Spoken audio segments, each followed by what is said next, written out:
Hello and welcome to another exciting edition of Movies and Teas After Hours.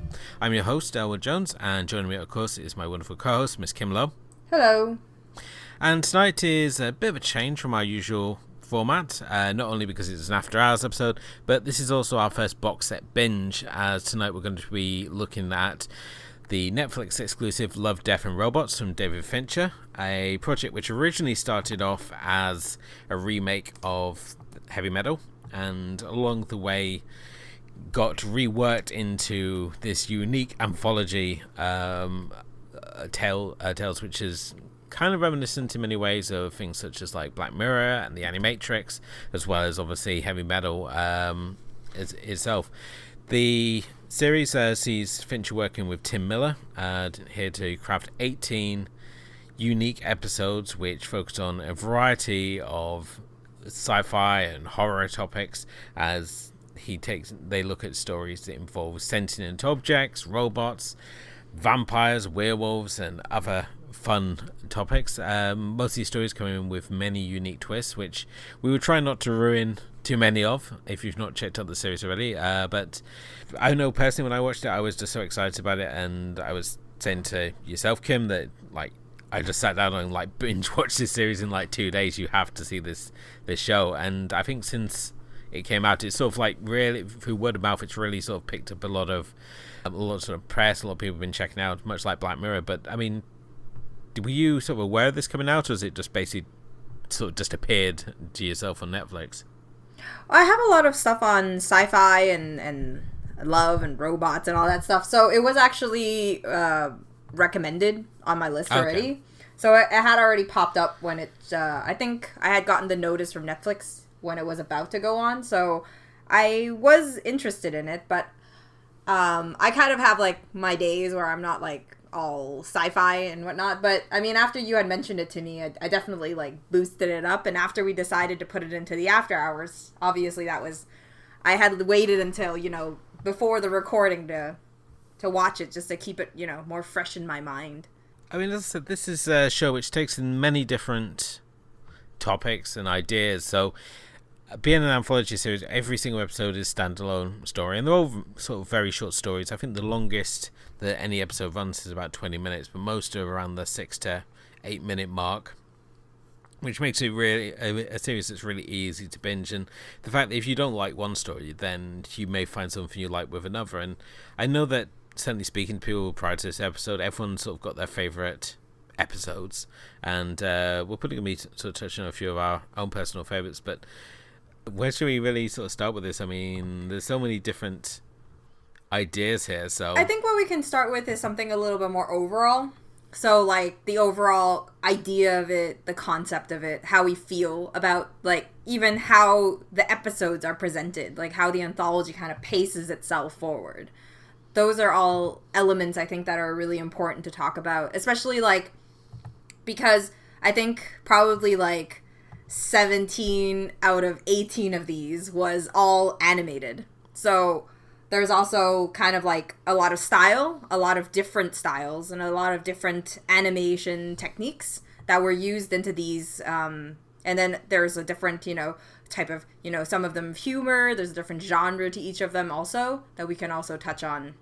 Same when you look at the animation studios here. I mean, it's not all one animation studio, which certainly makes, I think, the process a whole lot more interesting, because each studio seems to approach the project with their own unique style and their own vision. And I thought that was so key to what made it work, because you weren't just watching, a very sort of set format show. It was, you never really knew what you were getting into with each episode. It was sort of like you would have a little bit of a synopsis on Netflix, but as I said, you wouldn't have any sort of idea until it started what sort of story you were going to be getting. I really kind of liked that, and I also love the fact that because the stories are so different, it's not just one sort of thing. It's not just, ultra-violent cyberpunk or just horror stories. There's some real sort of thoughtful stories sort of mixed in there as well. I mean, how did you find, like, the mix of stories especially?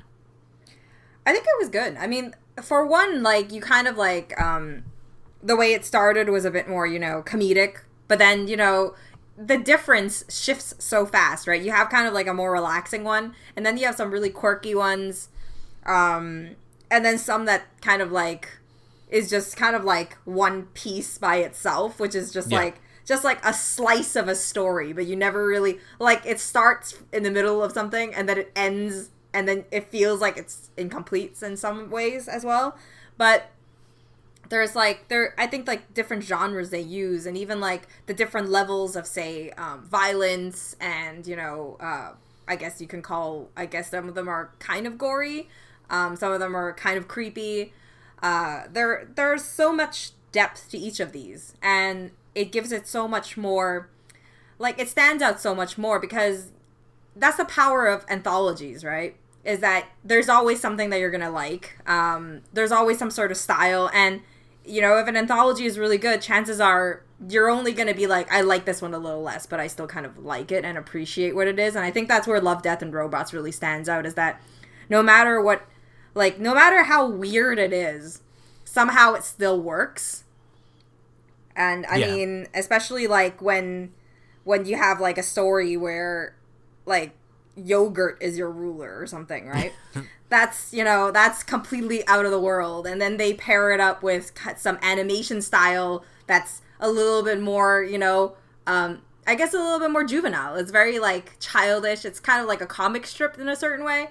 And I like the idea of doing it like that. And every single time you have this sort of like story, they always give you this different animation style. And you have, like, say, some of them are more graphic novel style. Some of them are more, hand-drawn. Some of them are more like, older, kind of like classic even animation styles. And it just works really well with what they're trying to portray in that story most of the time. And it kind of also gives you, sometimes you have some that mix it up, and it's kind of like one of the more classic styles, but they still give it a bit more of like that gory, like bloody sort of story to it. And it's nice to see those little mix-ups.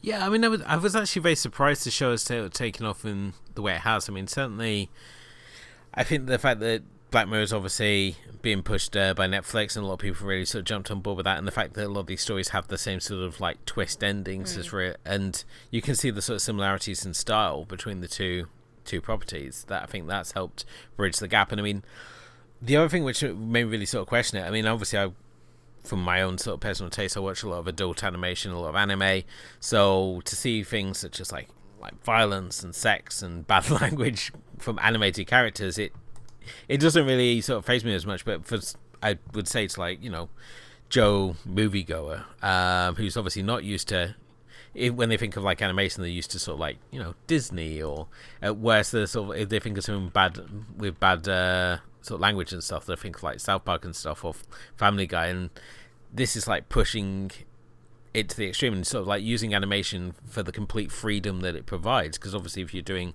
a live action production, you've got a lot of sort of restrictions in terms of like cost and scope and scale and things, whereas with animation it's sort of, you can just go completely crazy as you want. And certainly this is what in many cases they do. They really sort of push it out there, and I would say there's a lot of some of the stories I was like, oh my god, especially when we look at like stories like Good Hunting, which has got several sort of like rapey sort of elements in there, when we talk about how certain characters are being used within this sort of like steampunk vision of like feudal sort of China. It made me think, oh my god, this is going to be like really diverse, and it's going to put a lot of people off. But I've had just like people I never expected just like said how much they've just really sort of get into the show, and no one's really questioned the fact that like, oh, we're seeing characters naked and having sex, but the animated characters, and it for some reason it never filled me with sort of like that creepy, oh, I shouldn't really be watching this, that you sort of like got with like a lot of like the early 90s and late 80s anime, which were so prominently featuring like sex and violence, and unsurprisingly, like stirring up the middle class papers like the Daily Mail, who were like putting out claims to ban this sick filth.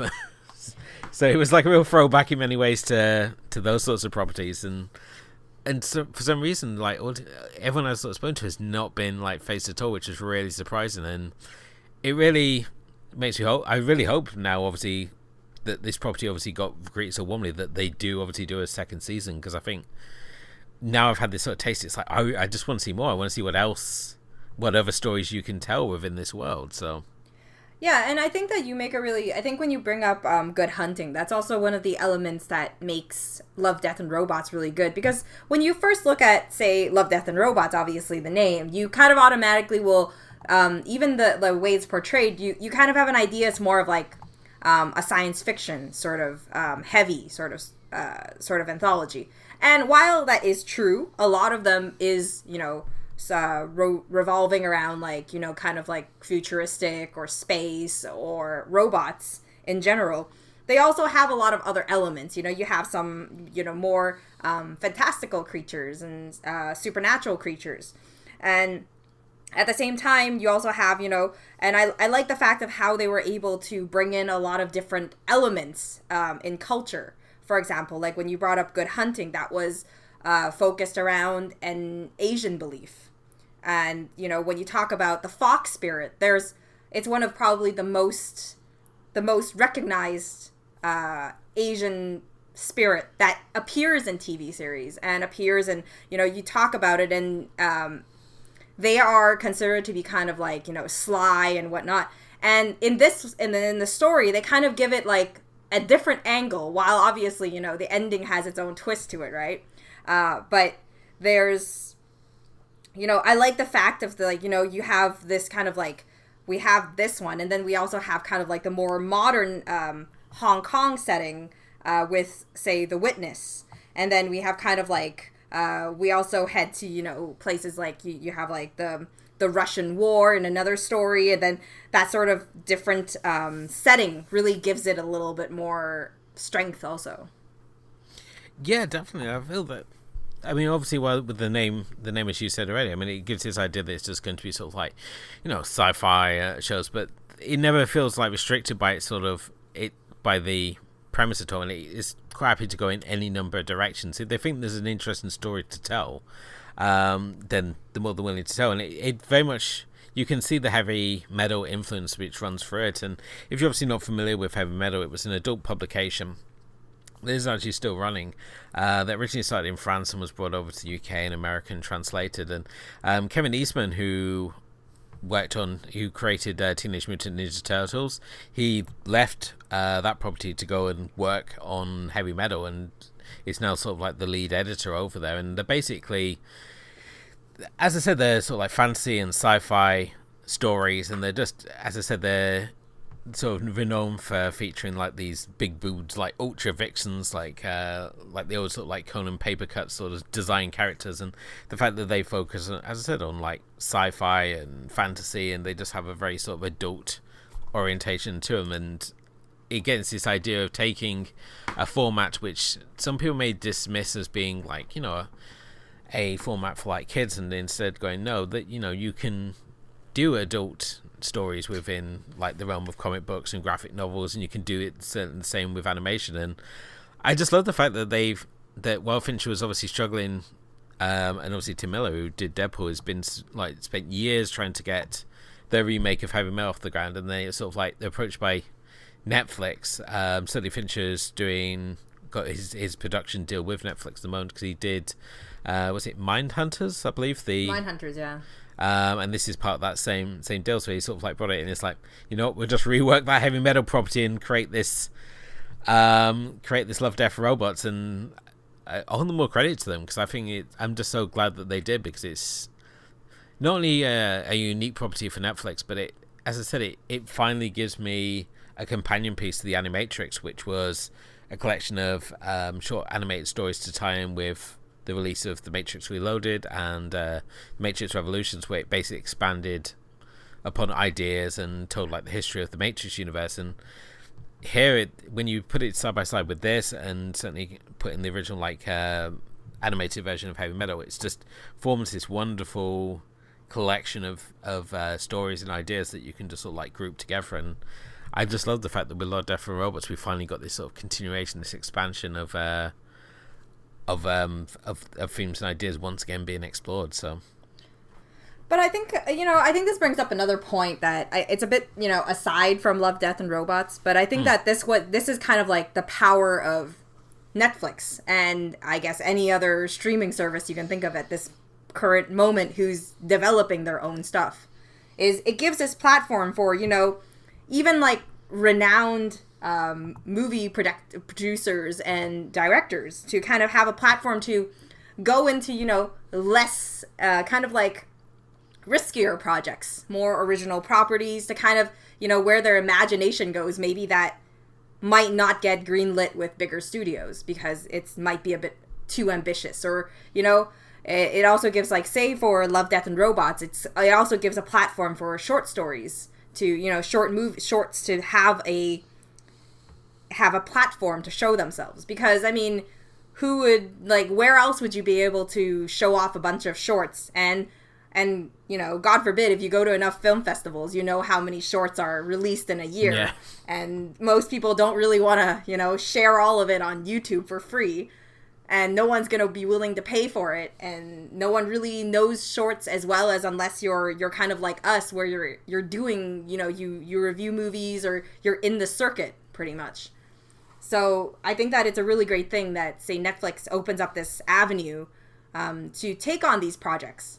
And, kind of like, a package deal with something that's already successful, like Mindhunters or something. And gives a chance to these new projects because, as ambitious as they are, it's also very unique. And it shows that, these directors still have, a lot of very creative ideas in their mind that they're willing to, take a chance on. Oh, definitely. And I think this is the great thing about the streaming model. Not only does it build in a captive audience from the start, and I think audiences for like the streaming platforms are more willing to take chances than if it was put on like a regular sort of channel, so something like HBO or Fox or wherever. And I think this was certainly seen with when you look at Glow. I mean, Glow, as I said, it's a show about women's wrestling, and I don't think Glow would have been successful if we put it on the normal sort of TV services, because as I said, people were paid their Netflix subscription, so giving them new content, they're more willing to take a risk because, as I say, it's something new to watch, and you've already got their attention because they're paying for this service, so they're more than happy to just check out new stuff that's coming through. Whereas if it's, as I say, on the TV service, you're competing with like some 900 other channels for your attention, whereas with like the streaming service, you've already got a captive audience there. And I think certainly we've seen they've really sort of taken this and run with it, and they've taken a lot more risks in like not only the sort of content that they put out, but how they put out the content as well. We saw obviously with like the Marvel properties like Deadpool, with like Jessica Jones and Iron Fist, and that sort of like little saga of Marvel projects that were like so much darker than obviously what's happening currently in the Marvel Cinematic Universe. And certainly when you compare it to like the ABC properties like Agents of S.H.I.E.L.D., it was just completely different. And I think this is the great thing about the streaming services, the fact they're not bound by so many rules as the traditional sort of platforms. And when you have something like Love, Death and Robots come along, it just makes it all the happy that we have these platforms, so that people are actually out there and experimenting and trying new things, which,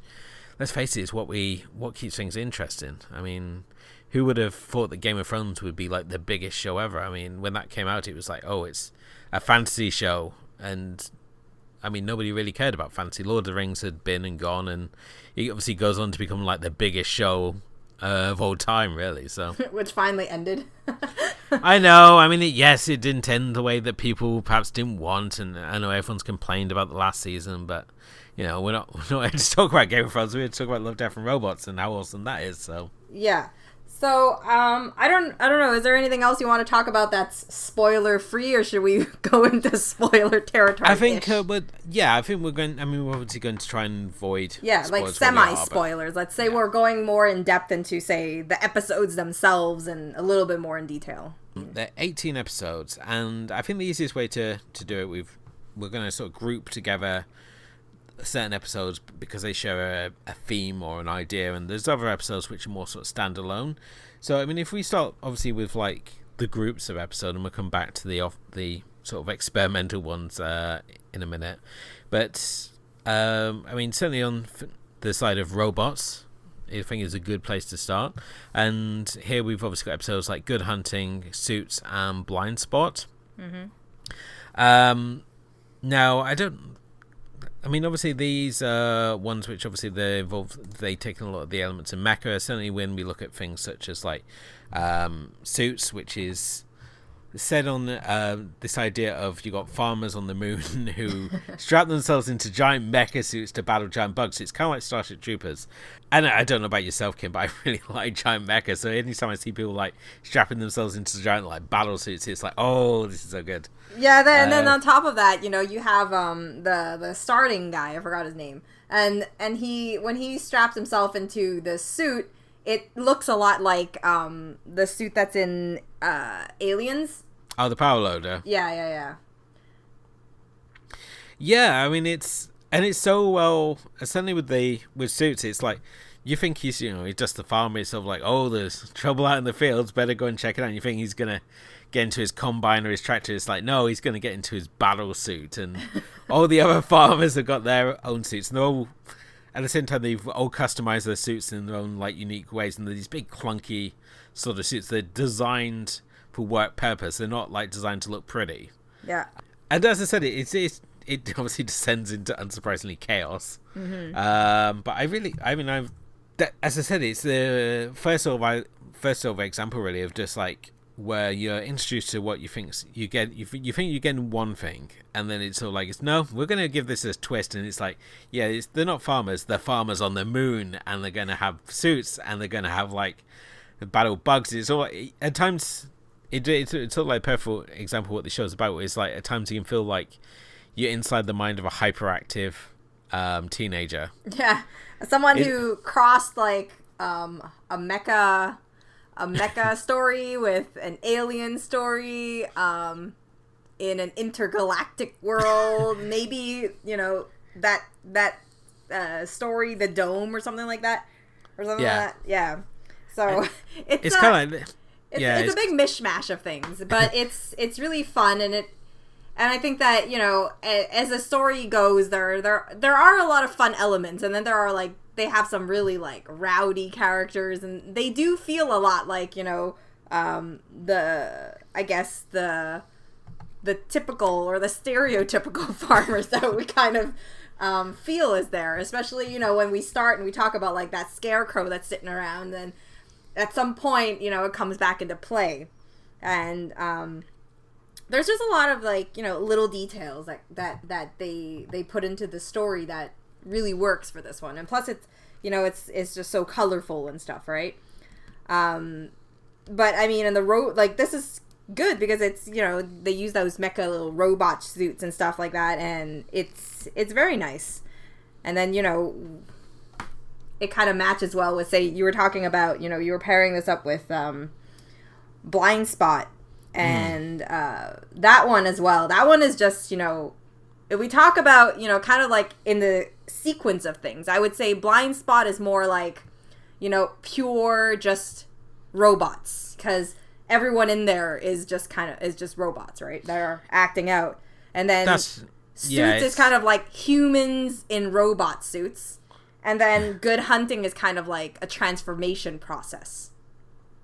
Oh, definitely. I think because that's the thing, when we look at Blind Spot is just essentially it's like, what would Fast and Furious be like if we had cyborgs instead of Vin Diesel and Paul Walker? Because the whole concept is that you've got this cyborg crew who are attempting to steal a microchip from a heavily guarded convoy. And again, this just descends into hyperactive chaos as they battle their way through it, and you've got like, I said, these cyborgs are driving like souped up Mad Max style vehicles, and they're battling their way through this truck, but this truck constantly constantly has all these like defense systems in place. So in many ways it reminded me of Sucker Punch. Especially the final sort of leap when they go into the futuristic world and they're like battling their way for the train. This felt very much the same, but here it sort of like goes, oh, when we do that Sucker Punch, well, how can we improve upon this? It's like, oh, I know, we'll have a big cannon, and we'll have a big robot, and we'll have like characters like randomly be like wiped out. And it's so bizarre because I mean it's 8 minutes long and it's moving like a rocket on rails, this plot, yet you feel like genuine attachment to this team of like cyborg bandits, so that when one of them like gets wiped out, you should feel those real pang of lost. It's like, oh my god, I've lost this guy, and it's like I really wanted him to make it to the end, and you're kind of rooting for it the more the odds stack up against them. In the same way with Suits, the fact that the more the odds stack up against them, the more you sort of like pushing for them to succeed, so that like when the dust finally settles on their situations, you've like breathe this like sigh of relief. It's like, oh, they did it, you know, they lived to these last remaining people get to live to see another day. And I thought it was just like it was just such an adrenaline rush, and it was just so clear that how much fun they're just having with the concept. And then when you compare it to Good Hunting, which is a lot more serious in tone, and it's, as I say, it's this idea of transforming. It's got elements of steampunk in there, it's got the cyborg elements in there, and as you said already, Kim, it's got those very sort of traditional ideas of, like, would you say it's like Chinese mythology, or it's Chinese mythology, and it sort of blends it all together into this sort of like wonderful sort of melting pot of ideas of, well, I thought, I mean, as I said, when it was starting, I mean, I thought it was like, you know, just a feudal sort of tale of like father and son who were hunting spirits, and I thought that was the way it was. And then obviously it keeps going on, and you know, the world around them evolves, and you find that this character you join as a child, and you see him grow up, and he like learns about like mechanics and automation, and just like basically he's there creating like animals and all these creations out of mechanics and clockwork, and it's just such a fascinating and well thought out tale. But at the same time, there's some real dark elements sort of worked into it. Certainly when you look at how the upper class are treating the cyborgs and robot creations, and how in this world that these creations are sort of like designed and created for like as they take on like these like almost like geisha style status, where they're sort of like bidded upon and sort of purchased for by these higher ups as sort of like very sort of like signs of status and power, that you're able to sort of purchase these creations. So, but no, that one certainly took some dark turns, but at the same time I felt it was very tasteful throughout. So that one definitely had, I think, in story wise, it had a lot more depth, like just story depth, as in like character depth as well. And I think that one was probably a little bit longer than the average amount of time that we had.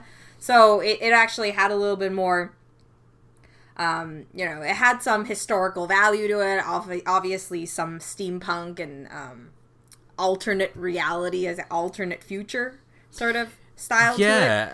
Especially because, you know, well, I guess it's not alternate future, because it's kind of like an alternate present, because it's like we never evolved into a steampunk, you know, reality, but you know, they evolved into kind of like a steampunk, I guess, like a 19 I don't know, 40s 50s whatever, Shanghai or wherever it was. So it was interesting because it had all the elements of, say, a typical Chinese story that would evolve, where, you know, you're in a small town and then you eventually want to leave to a bigger city because that's where, you know, life is. And at the same time, it also takes that mythology and kind of like doesn't leave it in that ancient world, but lets it keep going. Because that mythology in normal times is just, you know, the fox spirit is just set in like the ancient times all the time, where it's just like, oh, back then there were these people, and fox spirits would always be referred to like as because they're sly, and then they use their beauty to lure men and then hunt them. They kind of use them always as like ladies in brothels.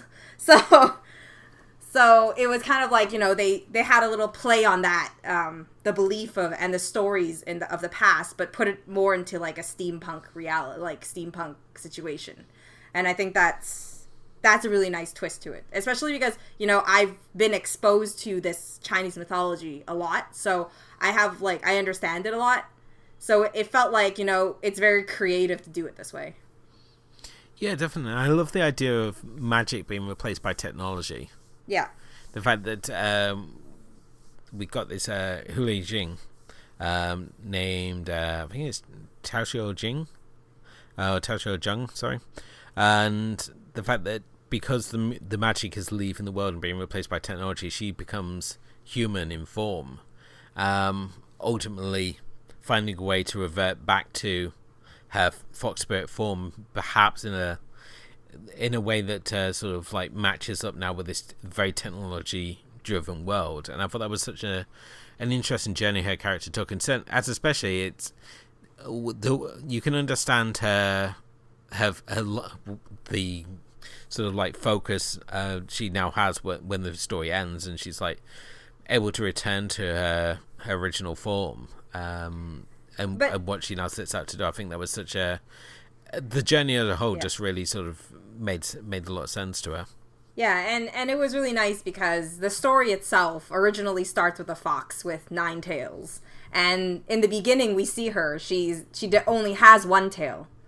And then when we see the technological development on her, she ends up having 9 tails at the end. And I thought that was really nice because they kind of like flipped it up from like the ancient mythology till the present one. And so little details. I really like this one. So moving on. Yeah.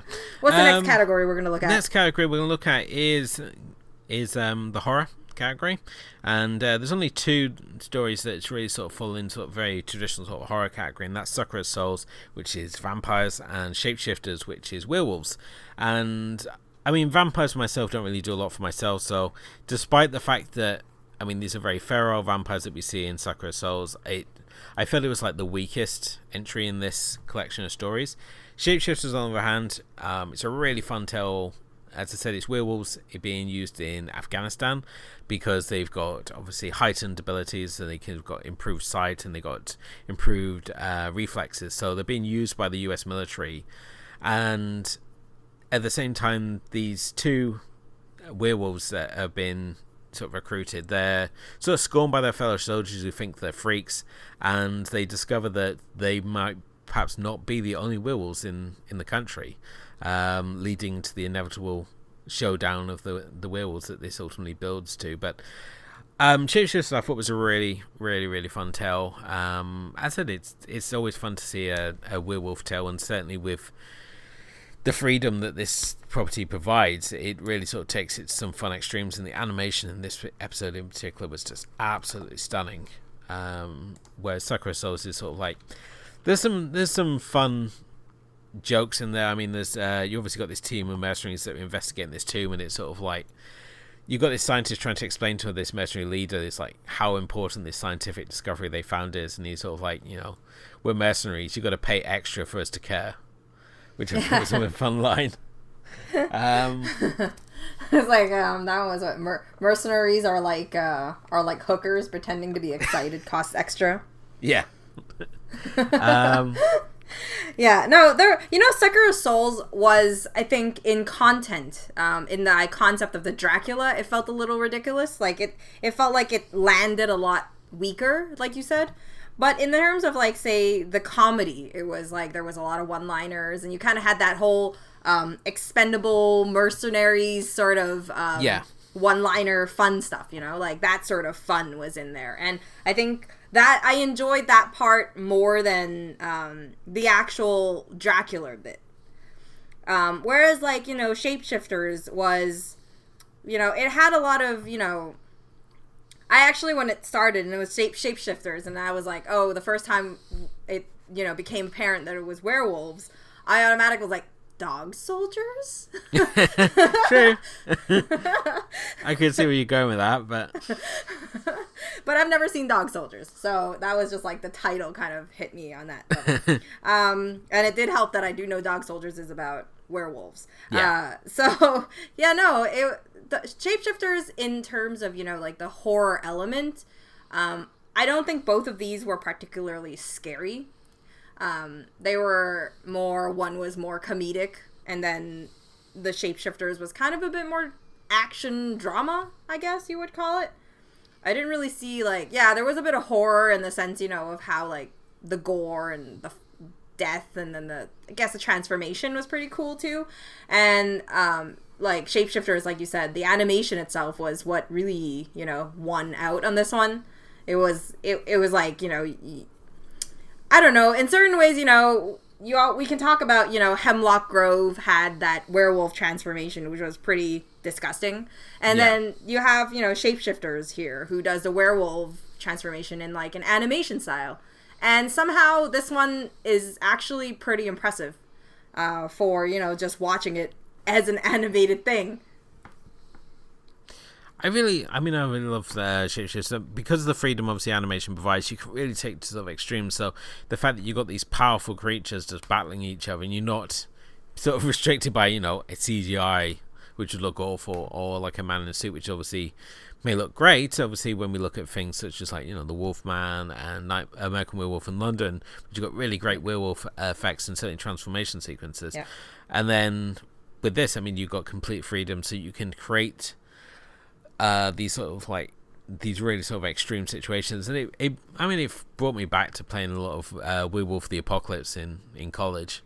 So again, to see those RPG sort of fantasies, like, played out, and it's sort of like, it's also like, it's like, well, if you had a world where werewolves exist, why wouldn't they be employed by the military? I mean, you've essentially got a perfect killing machine. You've got a soldier that doesn't get tired, can do all these amazing sort of feats, and has got heightened ability. And at the same time, it touches on, you know, how would the regular soldier feel? And it, in many ways, that sort of like taps into the same thing as properties like the X-Men, where you've got the fear of the unknown. Obviously with X-Men, you've got mutants, and they're sort of feared and reviled because they look human, but they've got these incredible powers. And it's like, how would you sort of like control this? I mean, what's to stop these people going rogue? And it's very much the same thing when we look at shapeshifters, where it's like, what's to stop these soldiers going rogue? What is it that keeps them loyal to your side? And the action scenes, especially in the sort of the build up to the climax here, are just really spectacular to see. And I just really enjoyed the way it built up. And yeah, it's certainly one of the more violent tales that we have here, but at the same time, it felt very sort of true to the story. I mean, some may find it a little excessive, but I got a kick out of it. So. Oh yeah, definitely the ending part was, you know, like when we had that big fight in the end, it was really something to see, especially like there was like that whole transformation sequence, and then you have this part where, you know, he gets attacked in mid transformation, and it was just very impressive. I think like it was really, really nice to see, especially because I feel like werewolves are underused. Oh, definitely. Underused in everything. They're underused in video games. They're underused in movies. They're even underused in, like, books and stories, right? So it's nice when you get to see that, and it becomes kind of, like, really refreshing to see. Yeah. Yeah, so we're moving on to the next pairing you did that we were going to choose, and that's kind of like, I guess you'd call it, what would be the next two? We're calling this Sentient Objects. So if this is very much Larry Cohen territory, where you take everyday objects and turn them into, normally if it was Larry Cohen, he'd turn them into objects of terror, such as like yogurt being turned into a killer device in The Stuff, or babies in It's Alive. Here we obviously got with two tales. We got When the Yogurt Took Over, which is about a sentient yogurt that becomes a world-domineering power that is given the state of Ohio, and essentially offers humanity a chance of prosperity and this creating a utopian society. And at the same time, the human government is sort of like not sure whether it can trust the yogurt, or what plans the yogurt has for humanity. I mean, can you trust yogurt? This one certainly in particular has the advantage of having the wonderful Maurice LaMarche as the narrator, who you're probably best known as Pinky and the Brain. He played the Brain, and he did work on like Ghostbusters. He did the voice of Egon Spencer. Really wonderful voice actor, and here just having him narrate the story And as I said, this is a story with like very little dialogue. It's just played out in narration, and just watching this tale of like yogurt rising to power, and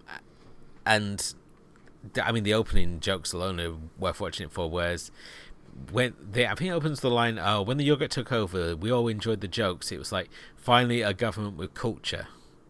And when the yogurt took over, it's, as I said, it's a fun tale. The other one we have is The Dump, which is about a old man who lives on a garbage site, and the government, local developments, are trying to move him on, and they've sent out one of their suits to basically, convince him to give up his dump and move on. But he's got other ideas, and certainly what's living in the dump has his own ideas as well. I mean, spoiler alert, the twist here is that the old man is looking after a living garbage pile which he keeps as his pet. And that's told, as I said, it's told as it's told in through flashback as he discovers this entity living in his garbage pile, and while initially engaging in this epic battle with it, realizes that, it's not something to be feared, it's just something that wants to exist, and he manages to create a symbiotic existence with this creature that now helps keep him living in his garbage pile, which he's very happy living this sort of like bizarre hobo existence, living amongst the trash. So yeah, as he says, hang around a dump long enough and the world comes to you, right? So exactly. I don't really have a lot to say about the dump. I thought it was like a fun, entertaining bit. It was like, both of these stories kind of take that idea that, not only is it like, sentient objects, like sentient yogurt and sentient garbage, I guess, but at the same time, you have kind of like both of them are telling a story of how things came to be. And then, it ends kind of in whichever way it does. Yeah, so it's like kind of like a slice of life about what happens if in kind of like, in the yogurt situation would be an alternate reality, I guess. And then in the dump situation would be like, maybe don't... I don't know what it's trying to say. Just leave some things be. Yeah, just leave some things be. Like, let your, leave your junkyards the way they are. Someone's enjoying it, so it's okay. Yeah, I mean, when the yogurt took over, I think is sort of a more complete story. Yeah. And I love the fact that, as I said, just the way it builds, it's like this yogurt, as I said, it originally is the world powers are sort of like dubious of it, and the fact that it makes like demands, it's like what do you want, yogurt? And it's like, I want Ohio.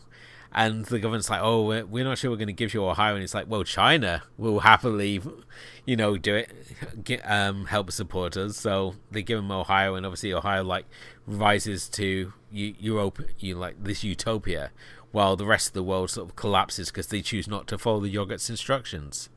And it was, as I say, it was just how the story is told, and certainly with the narration really makes the story what it is. Just the sort of dry humor that runs throughout the story, and just these really crazy moments where you got a flash cut of like this really sort of perfect society, and then we've cut back to the real world, and there's like someone cooking a baby, which I thought was really dark but kind of funny at the same time.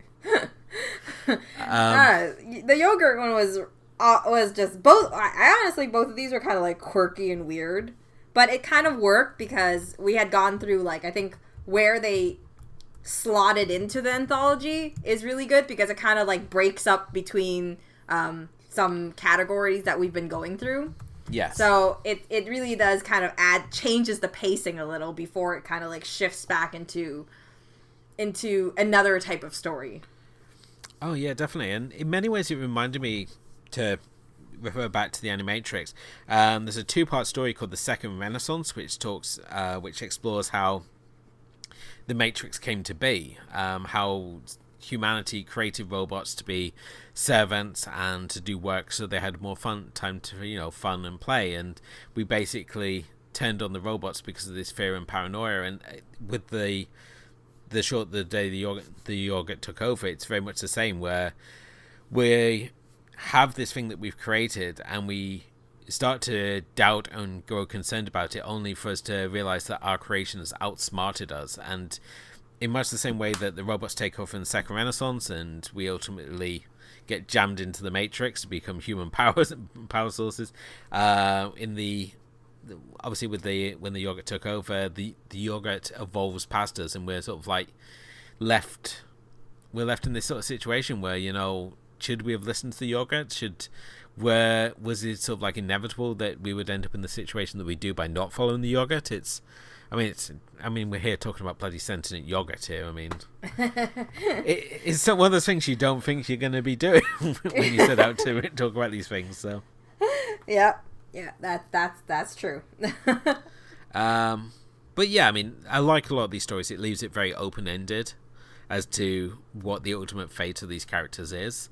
But I mean, I would happy. You know what it is if you look at even like we've only really brushed the tip of the iceberg at the current point. I mean, we're what 7 stories in, yeah. And you know, at this point, I think it's become quite obvious that a lot of this has a lot of dark humor to it. There's always like kind of like a dark twist to it, I guess, in a certain way. And it works. So moving on, what's our next category? Our next one is very similar to our Sentient Objects and also our robots, because it is basically Sentient Robots. And this is 3 stories where robots they're sort of evolving to gain more of a human-like existence, and certainly in many ways trying to make sense of the world around them. And the 3 stories which sort of tie into this, we have Zima Blue, about a reporter tracking down a mysterious artist. We've got 3 Robots, where a trio of robots go sightseeing in a post-apocalyptic Earth, exploring the remnants of human society. And then we have Lucky 13, which is about a supposedly cursed dropship, and the connection, the bond it has with its rookie pilot, as the two are followed over a course of missions, and just obviously watching the evolution between these two, between pilot and machine. So yeah, I mean, 3 Robots to start me has been, whenever I talked about with people about the show, 3 Robots is always seems to be the one that they want to talk about first. I don't know about yourself, Kim, but I thought it was like a real sort of highlight of the series. 3 Robots is, I think what it is that it's not my favorite, but it ranks pretty high because it's kind of like that starting point, right? It kind of like sets a certain tone for the Anthology series itself. And I think it's kind of interesting that in this category we have the starting episode and the ending episode in the same category. So, yeah, but 3 Robots is really nice. I mean, anytime you bring cats into the equation, you got me. There is a weird overrunning theme of cats that run throughout this. I mean, certainly when we look at Sakura Souls, we've got the vampires being afraid of cats there. Obviously, cats are a very prominent part in 3 Robots as well, and as I said, there's other stories that cats make appearances, so I don't know where the obsession with the cats came into it for the writers of these stories, but certainly I would say the cats have a large part of the ending of this one. I'm not going to go into what it is, but I love the fact that with 3 Robots you have this trio of robots, and they're also like different robots that have been designed with different purposes, and yet they're going for this city, and they've got these fragments of the society that they were there, and they're trying to piece together all these different bits and pieces that they find. Like they go into a diner and they see like these like skeleton bodies of like the remains, and they're constantly trying to piece it all together from these fragments of information that have been sort of left over from the apocalypse, really. And the fact that the cat element in particular, because for some reason cats have survived the post-apocalypse. Well, don't know how. And probably we could explain it by ruining the episode, but we won't. But the fact that they believe that the game Exploding Kittens ties into actual cats, and that if you stop stroking cats, that they will explode. I love that part so much because I think it's so clever that they brought in so much of like the modern world things, and and then it's just, I just think it's so smart. Well, especially that part, I thought it was like incredible because it's kind of like cats are manipulative, right? So you kind of like, obviously we're not going to try and ruin the ending because there's a twist there, but I mean, just the fact that they believe that, and then, you know, at a certain point, you know, you kind of realize that cats maybe made it out because of this trait.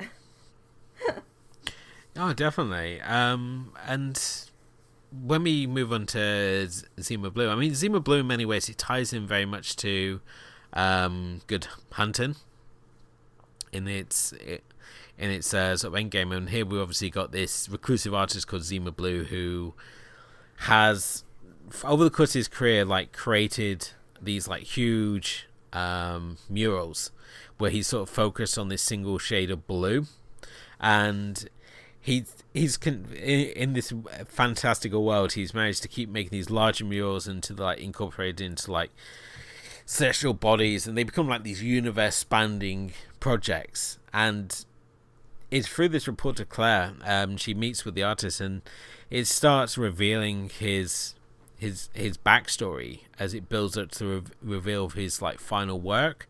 And whereas with Good Hunting is sort of like a character evolving into the world, here we've got a story of a character de-evolving into what they felt was their happiest state.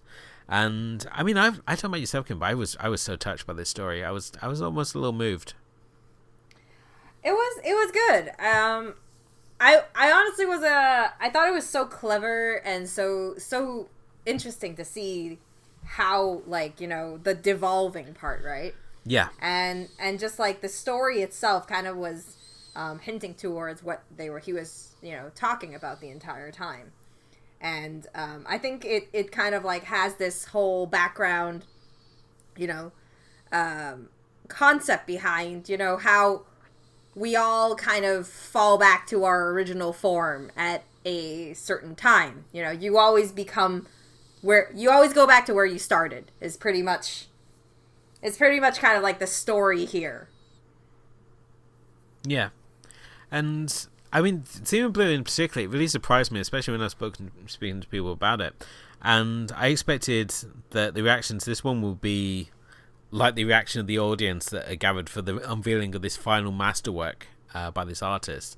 And when they finally realised what it is, that's the reaction I expected from people. But people have been really, really surprised me, and the fact that, you know, they got it. And I think this is a real sort of credit to the show. It never tries to dumb things down. It knows that its audience, if it presents things in a logical and intelligent way, that the audiences, that they will sort of step up and you know, they'll be able to understand the vision you're putting across. And I was really surprised with Zima Blue, because this was a story I could see like people like going, oh, that doesn't make sense, that's kind of stupid, but people really sort of got what it was trying to be with this one. And I was so happy with it, because the end goal of this thing, I was just kind of moved, and just how it, as I said, the whole evolution of the story, this idea of what this character has gone through over the course of their life, and the changes that they've gone before they build to this eventual de-evolution of themselves, was just such a really fulfilling story, and just perfectly paced over the 10 minutes that it unfolds. Yeah, I agree with that. Yeah. But I mean, you know, when we talk about, you know, sentient robots, and we look at like kind of like a more subtle version of it, we have, you know, the third story we're looking at here, and that's Lucky 13. And I think that between these three stories, I think Lucky 13 is the one that I might have liked a little bit more. Mostly because, I mean, for one, it does have a more recognized face, I guess. If you watch Orange is the New Black. Oh yeah, it's got Samira Wiley. Yeah, exactly. Who played Poussey. Yeah. And then at the same time, there's kind of like this bond, right? And the concept that maybe the things that we believe are cursed are not really what it seems in the surface. Yeah, definitely. And the bond, as I said already, this bond between Pilot and her ship is just so perfect. And we see her, like as I said, she talks to her ship throughout, and when we obviously get to the end here, you feel like you're losing an actual character. When we get to the end, not to try and spoil too much about this, but the ending, I felt as emotional as when you get to the end of Das Boot and the ship's the U-boat sinks. The fact that you've been on this epic journey with this ship, and as I said, obviously in Das Boot we've got the U-boat, and we see what the crew go through to battle their way through, and then with Local 13, it's this idea of this ship, and it battles like these incredible odds. It goes on these like suicide runs, and it's constantly surviving the odds when it's supposed to be this cursed ship. And while there's obviously these elements that, there's this artificial intelligence, as we see like the ship like constantly uses the internal cameras to focus on the pilot, it never sort of like explores it more. It just sort of like throws it out there as like a story element, but it never feels the it's just sort of explaining it or sort of like develop it more, which I thought was kind of interesting. Yeah, for sure. I mean, like it's done in such a quiet way, right? And I think the story here really focuses on that the selflessness, I guess. It's the nature of the pilot that this ship is. This plane, I guess. Yeah. Has that, while we don't downright say that it's a sentient robot, and they automatically just kind of write it off as like, oh, it's this cursed plane that, just ends up dying, kind of like just coming back all the time, but, murdering everyone on it or something. It's kind of like, why is this person different? And, as we see the conversations, we realize that, this person treats the plane like, a friend. And it's this friendship that they have that kind of carries them forward and makes kind of like both of them very selfless. Just to avoid spoilers and stuff, obviously. The ending really kind of like emphasizes on that because, they have this kind of like natural protective element, of each other, and we don't really get you don't really get that sentient robot feeling until, I guess, probably till that final act. Lucky 13 is a very underrated story in the anthology, and it's one I enjoyed. I'm not sure it's one that I would sort of like feel myself returning to, because I think it says everything it needs to do on that initial watch, but at the same time I thought it very sort of stands out in its own merits, and even though it obviously ties into this idea of sentient robots, or sentient machines, should we say, obviously, because it is a dropship. As I say, it was just it was a very well thought out for the story, and I just liked the way it flowed, and I really liked obviously the performance we got here as well from Samira Wiley, she's proved herself just as a good a voice actress, and I think that it helps as well the fact that they use facial capturing for her character, so that her character that she is voicing in the short it looks exactly like her, which is a nice touch as well. But she's really good as a voice actress as she is an actress, so that was good to see. I really wish that we would see her more often, actually. But yeah, moving on to the next one. I guess this one would be more like history. I don't know how you'd categorize this one. Yeah, I mean, this is Alternative Histories, and quite funnily, it includes the episode Alternative Histories, where we get to see the outcome of if Hitler had been killed at different points in history. Yes. Which go into ever more fantastical visions. Oh man, that was entertaining. That was entertaining. Not because it was Hitler, but it was just the lengths it went to like add on to each alternate. If he survived the first initial one, and if he survived that, what would happen next? And then if he survived that next event, what would happen next? And it was just like this chain of events that just it was kind of like mundane, but yet it was like so fulfilling to watch at the same time.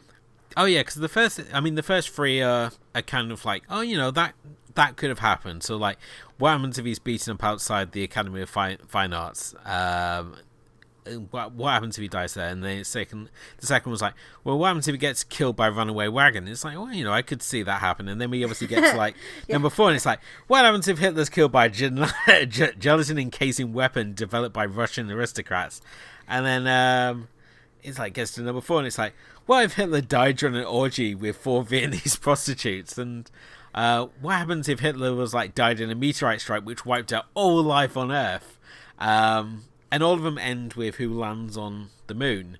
So when we talk about the meteorite hitting Earth, it's all like rodents take off the Earth, and we get to the final moon landing, and it's a squid.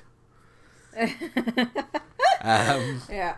But yeah, it's stupid, and it perhaps goes on a little longer than it should. I mean, it's surprising it's only 7 minutes long, but it felt a lot longer. And the end sort of like.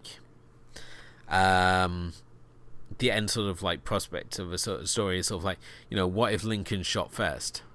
That's the sort of like the prospect of like a second alternate histories. It gives us those. But yeah, I think we've all questioned what would happen if someone went back and killed Hitler. What would happen? I think this really sort of just takes it to a more extreme level. I mean, and it kind of, I mean, the point was that, we get to see all these alternate histories, and it also hints at like, oh, what if our story, like, what if our future had this technology, like Multiversity, which is the company that or the tech that they're using here, that, you could go back and look at what would happen, given that you were able to see 6 alternate histories for any event given, right?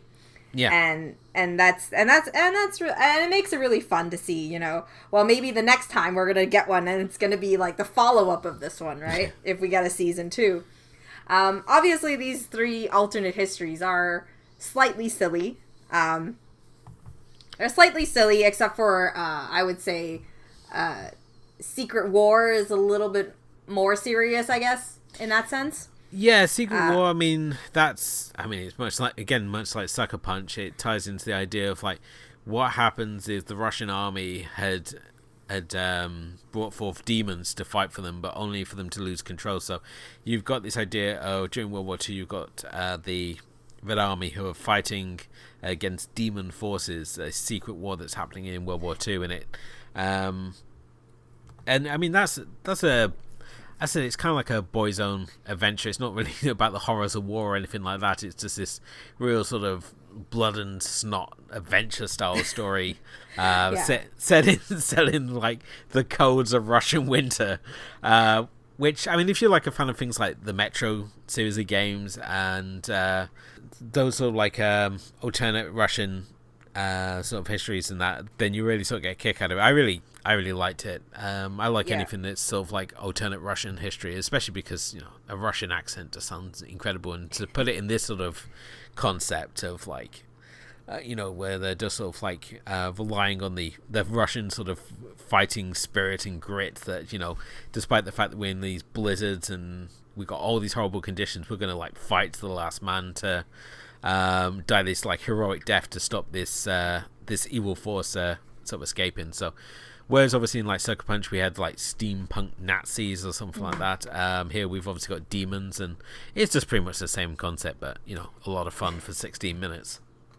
Yeah, no. Yeah, but I think it's interesting to see how people like to think of, the fact that our world has always seemed to have these kind of like demonic creatures that lurk, and a lot of movies like to take that idea and it's kind of like, hell is released and that kind of concept, right? Yeah, and I mean we saw it in Hellboy, especially the idea of the Nazis trying to bring forth the Butlin Jihad to smash the Allies, only for them to bring forth this, the stone-fisted demon Hellboy, who obviously goes to work for the Allies. So, well, I'm going to move on to the next one because, time-wise. But Ice Age is our next one, is the third movie in this category, and it's the only one where it has actual humans, like not animated, they're actual humans.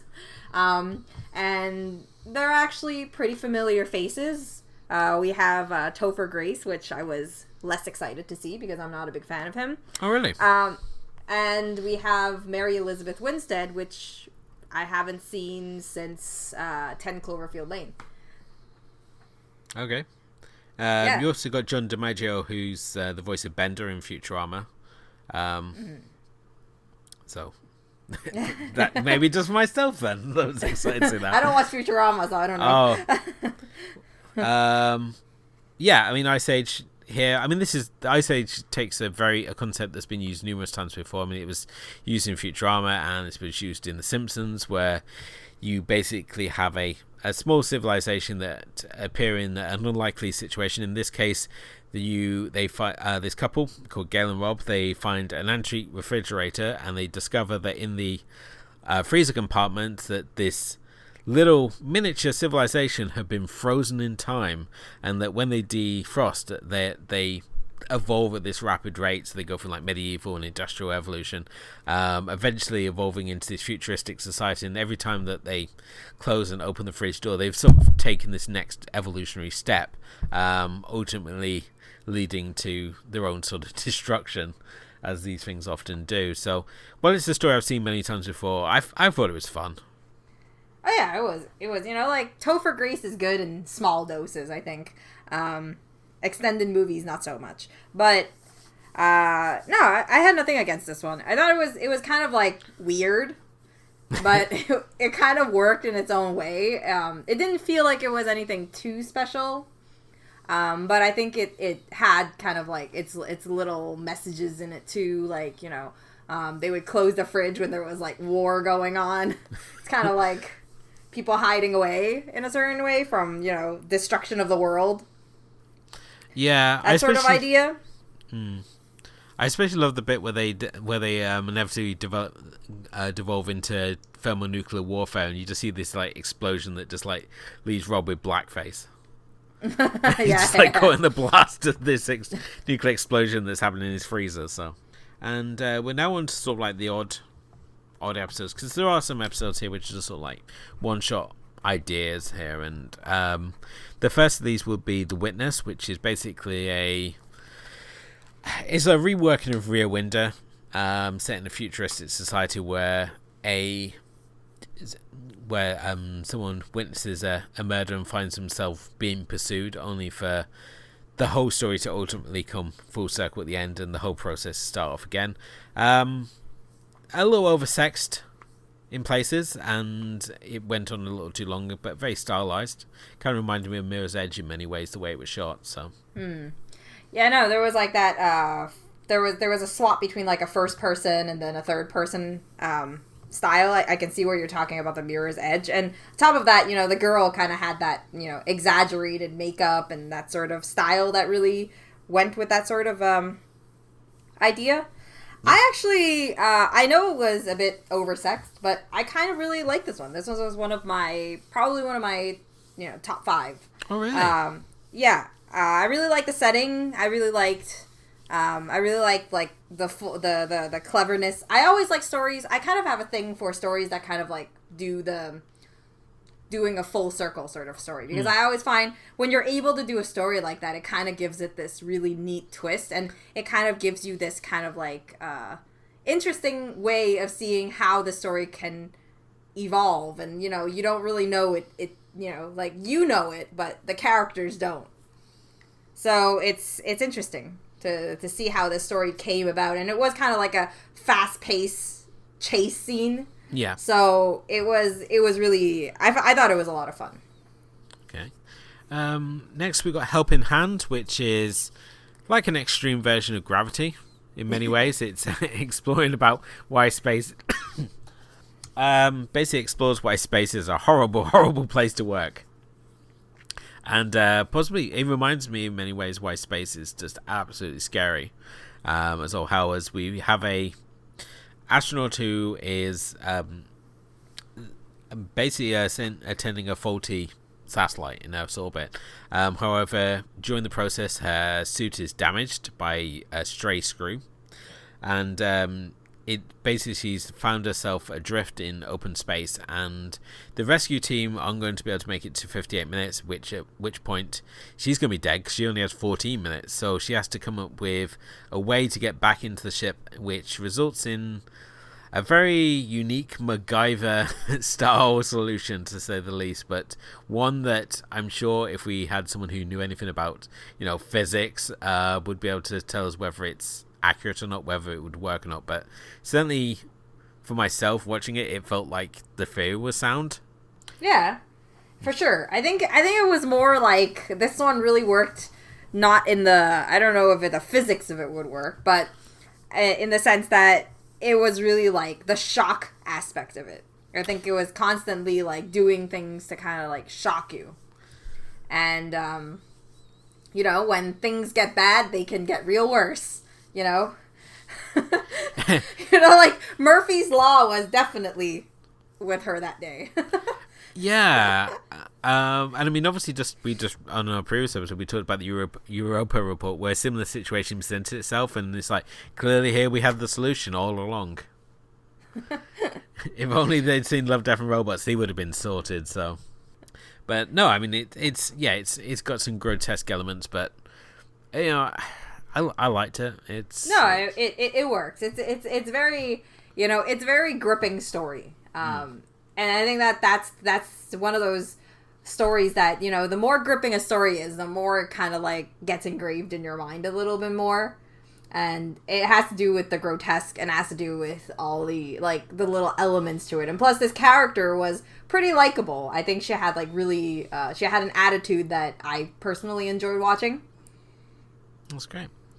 Next up is Fish Night, which I guess we could have put into the horror sort of tropes category, as here we have two salesmen who basically break down in the desert, and they discover that this area that used to be once be a sea floor, at night the spirits of the marine life that lived in this former ocean back in prehistoric times come back to life and fill the air and create essentially turn the desert into this ghost ocean, which the younger of the two characters discovers he can swim through, much to his dismay when it finds out there is something also lurking in these ghostly waters. But this is one that's more about the visuals, even though it does have a fun payoff. But I thought it was kind of charming. I thought it was really, really fun, and there's just something about it that just really sort of made it work. It's not an overly gory piece. It's not a very sort of woven packaged piece. It's just a very thoughtful and very nicely animated, short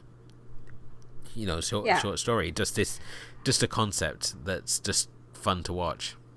Yeah, I think that's the right way to put it. It's really just a concept. It's like a slice of concept, and there is really like no beginning and not really an ending, but you really like. It has this kind of incompleteness to it, but at the same time, because the visuals are so beautiful and so charming to watch, right from like beginning to end, even to the dismay part that you mentioned, all of those were executed so well. And because of that, it's a fun one to watch. Would I go back to watch it? Maybe not. But it definitely, shows off some of the qualities of, the visuals that, I'm not saying the rest don't have good visuals, but I'm saying that this one is very visual heavy. Cool. And finally, we have Beyond the Aquila Rift, which, is my my number one story, top of the hill, king of the pile. This was the one I absolutely adored above all the other stories. I thought this one was really fantastic. And basically, we've got this team who are sent on a mission to go beyond the Aquila Rift, and there is a error in the routing plot which causes them to suddenly be thrown like off course. And basically, one of the pilots, Tom, he awakens to find that he's being greeted by this woman he was involved in called Greta, and he's trying to make sense of the world around him, because while he can't place why she's there, he's not sure whether he's still in like this stasis dream or whether the world around him is actually real or not. And it very much builds to this final absolutely shocking reveal, which like horrified me and just delivered on so many wonderful levels. And it's one that, you know, when I'm like trying to think of things to compare it to, that the twist is up there with like the likes of Dark City and Event Horizon, and you know, maybe some more art house fare like Solaris. I would say actually it reminded me of Riddick. Okay. Yeah, so it was like you know, waking up with a red lights alarm going and stuff. But yeah, that was this one was really strong. I think it had everything. It had a lot of style, from music. You know, they used a lot of orchestral music in it. And then, you know, you did have, you know, a bit of the sex elements in there. There was a lot of sci-fi elements in there, and then there was this like incredible twist as well. And it also had that kind of like you know, the circular motion of events going on too, where it was like an endless loop would be what I'd call it. Yeah. And I thought that really, like, it gave it so much style, and it gave everything in this story was strong. The story, the characters, the music, the visuals, everything just fell into place really well. Definitely. I have to say the ending in particular, I think, is probably like one of the most nightmarish situations I can imagine myself in. I just like that like just the end twist. This just destroyed my mind.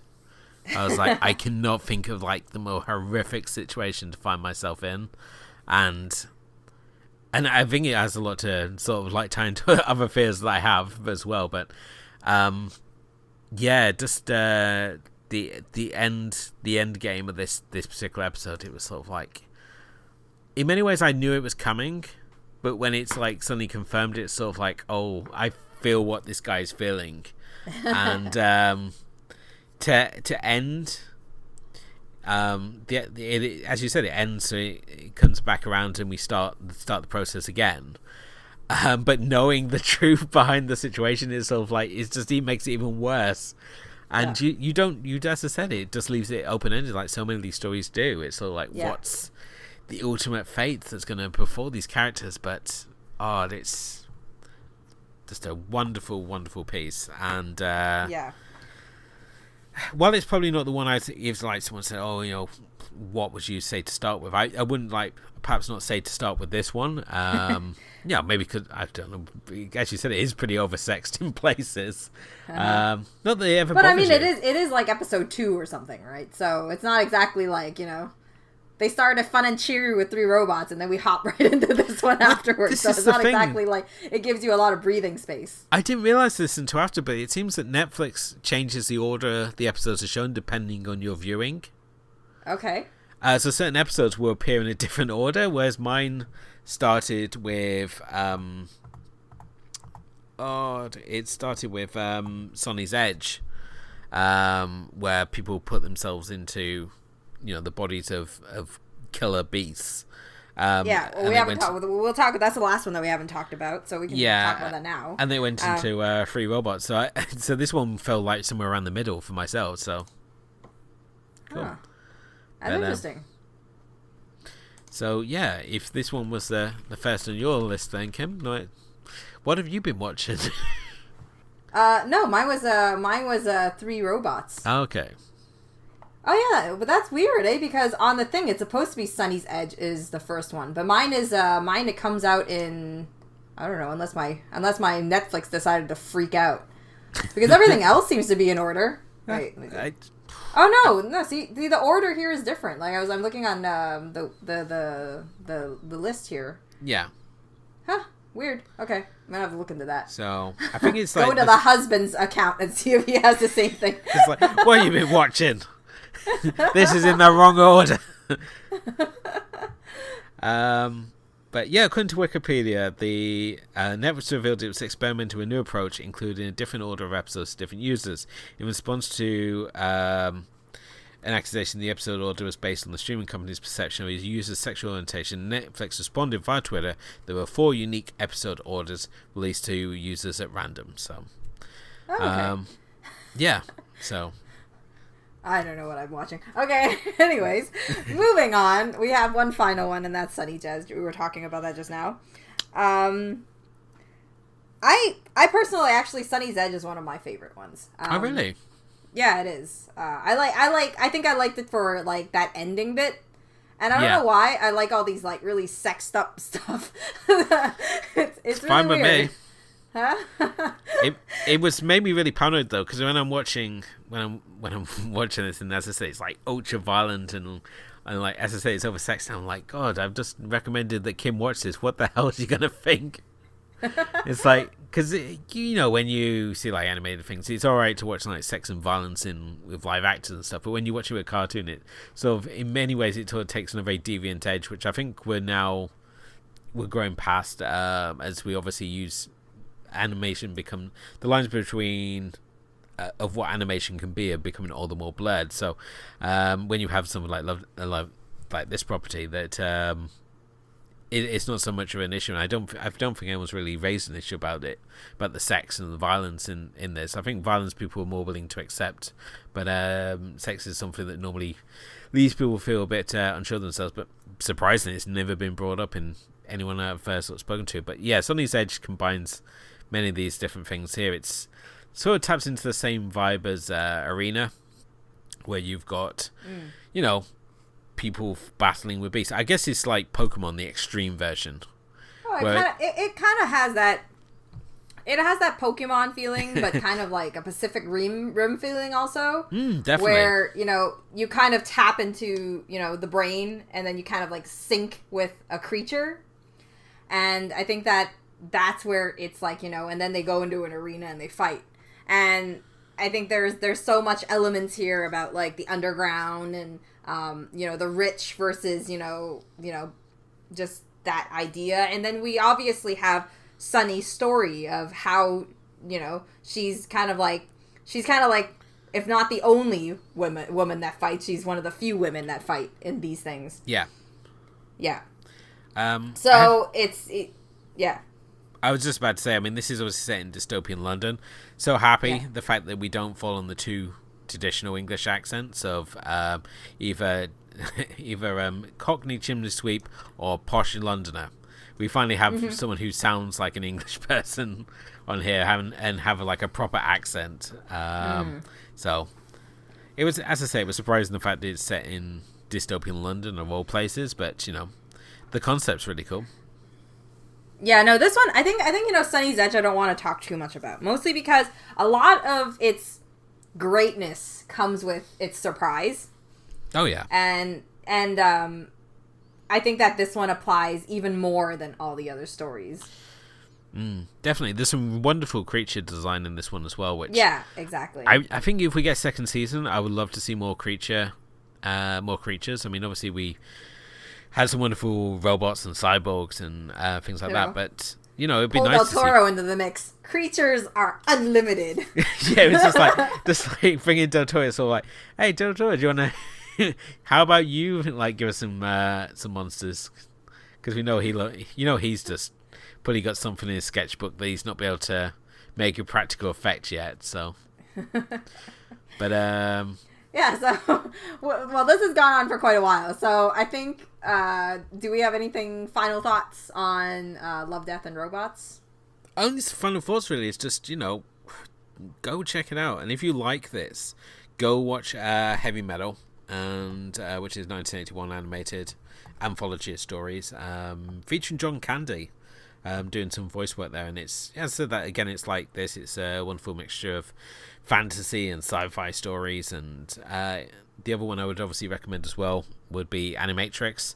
Even though it's obviously got that strong link to the Matrix, it's, as with this property, it explores some really fun and interesting ideas, and there's a great range of animated styles in there as well. But I think as we've gone through, we've sort of like recommended things that link to the stories themselves, but I just really want them to announce season 2.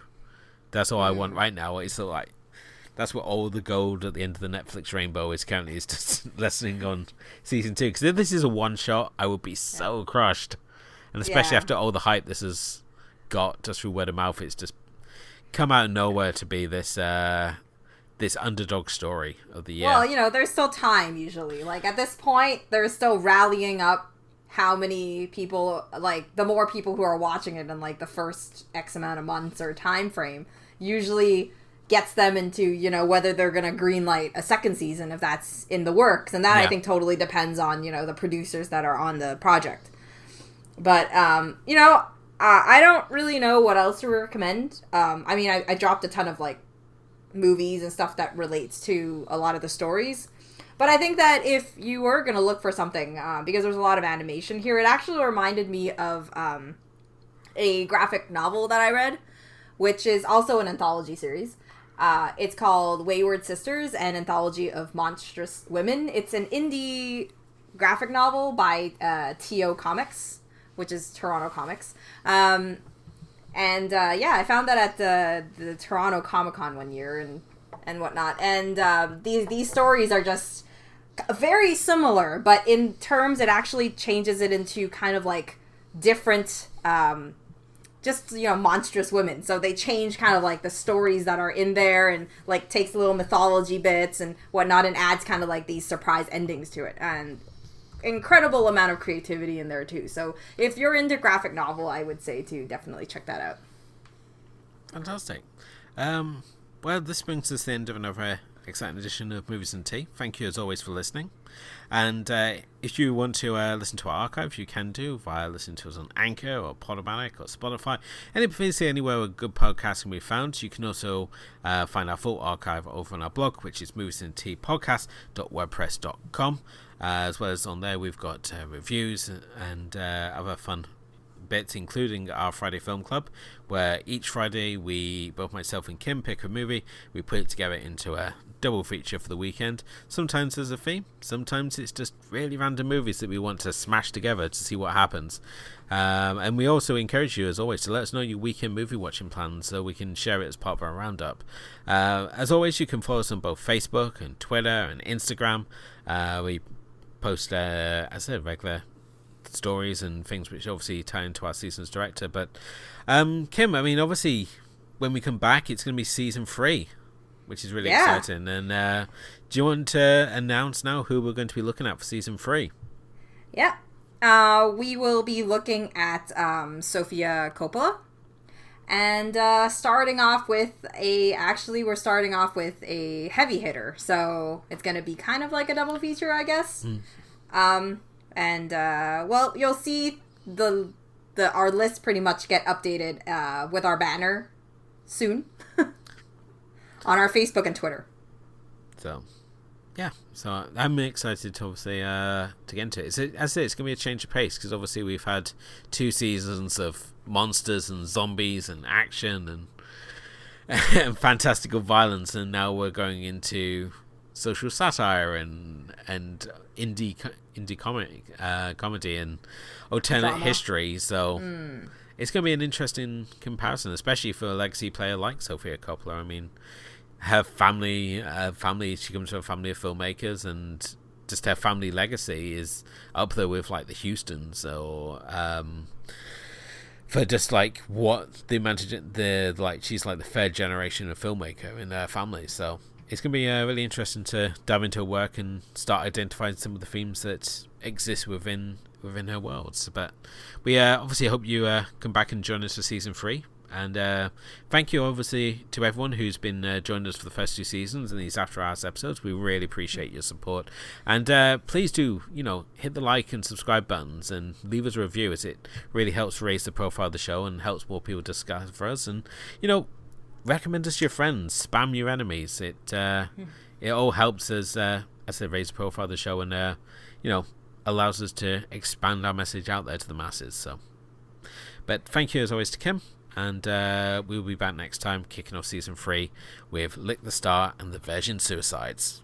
Good night.